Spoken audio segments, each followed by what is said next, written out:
Инспекционная группа осматривает фасад здания Дома культуры. Оно построено в 70-х годах прошлого века и нуждается в ремонте. Обойдя его со всех сторон, комиссия приходит к выводу, что внешний облик культурного центра необходимо сделать презентабельным и соответствующим своему статусу.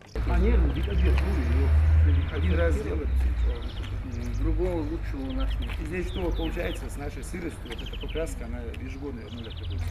Депутат Госдумы Юша Газгиреев предлагает покрасить здание специальной американской краской. Она держится 10 лет. Остается только время от времени чистить стены. Репетиционные и банкетные залы, библиотеку и другие помещения также внимательно осматривают. Директор Дома культуры отмечает, что стесненные условия не позволяют проводить дополнительные мероприятия. Но, к сожалению, этот вопрос пока что решить не удастся. У нас по этой линии программы сейчас будет реконструироваться замена окон, всех дверей.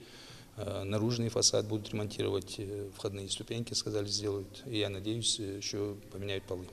Несмотря на то, что здание старое, построено оно было на совесть и сегодня требует лишь косметического ремонта. Такую оценку дает комиссия. Здесь действительно нужно вкладывать деньги, нужен хозяйский подход.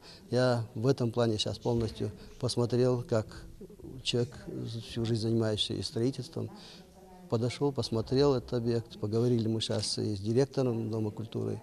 Я думаю, что к осени мы здесь должны получить хорошо обновленный сельский дом культуры. Дальнейшие планы по ремонту здания обсуждают тут же на заседании политсовета. Между тем, руководство Дома культуры заверили, что будут созданы все условия для проведения культурно-массовых мероприятий. Правильно будет сказать, если 10-20 лет не касались ремонта, капитального ремонта, мы могли сегодня восстановить, запустить эти дома культуры, оживить их, чтобы действительно в муниципальных образованиях, в небольших селах, где количество жителей, проживающих до 50 тысяч, культурная жизнь возродилась. Сегодня самой главной целью проект себе ставит то, чтобы узнать, что хочет население, видеть в своем местном сельском доме культуры и, конечно же, обеспечить контроль за выполнением тех работ, которые жители сегодня хотят видеть в своем сельском доме культуры. Обновленный формат домов культуры, которые теперь будут называть культурными центрами, включает в себя кинозал, библиотеку, спортивные площадки.